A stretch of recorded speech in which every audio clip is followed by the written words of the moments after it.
I'm joined here by Bradshaw Furlong. Bradshaw, let's go right into the matchup here. RB Leipzig, they lost Timo Werner to Chelsea at the transfer window. How does this team fare without one of the top strikers in Europe?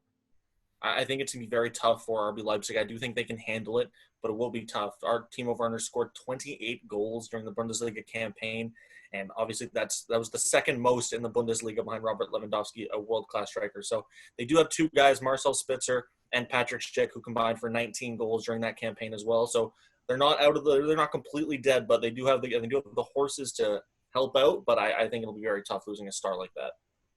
And speaking about losing a star, Atletico Madrid almost had a scare, having a little bit of a COVID outbreak. What does that do mentally for the team? I think it'll almost be a sense of relief for Atletico Madrid that it didn't spread throughout the first team. They had two first-team players get in that won't be in the match there, but I think it'll be a sign of relief, and I think Diego Simeone will have this team focused, and I think he'll have them ready for this match. It's a single knockout elimination tournament, so he better have this team ready, and I think they'll be relieved, and I think they'll come out ready to go against RB Leipzig. Now, you mentioned single match elimination here. First time in Champions League history that it's not a two-game knockout series. How do you manage to have to game plan a little bit differently for that?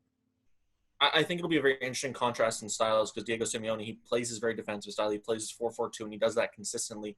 Whereas with Julian Nagelsmann, one of the youngest young up-and-coming managers in the world, he switches his style match to match, like game to game, during games even. Like if the score decides it, he'll go to a 5 at the back.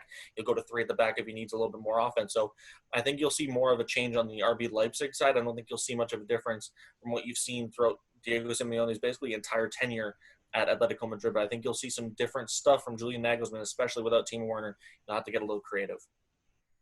RB Leipzig and Atletico Madrid face off Wednesday at 3 p.m.